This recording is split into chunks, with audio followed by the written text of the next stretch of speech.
Hit, skip, and failure to control. A hit-and-run driver appeared before a judge this morning, but not the judge whose car she sideswiped last winter. Yes, sir. It was a crime caught on tape. Then 45-year-old Rose Pruneski sideswipes several cars in front of the Trumbull County Courthouse. She then sideswipes Judge John Stewart's car, causing it to hit Judge Wyatt McKay's gold Saturn. Pruneski wasn't only caught by one camera in Courthouse Square, but 6 surveillance cameras.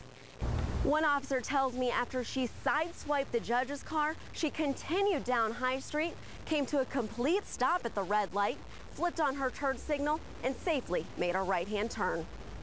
In court this morning, Pruneski made a plea deal. A charge of failing to control her vehicle was dropped. She pled no contest to hit and skip.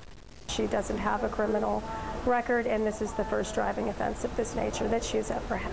Pruneski did have insurance. She will now serve 5 days in a work release program, pay a $250 fine, serve 2 years of probation, and she is not allowed to drive for 1 year. With more local news, I'm Danielle Cotterman.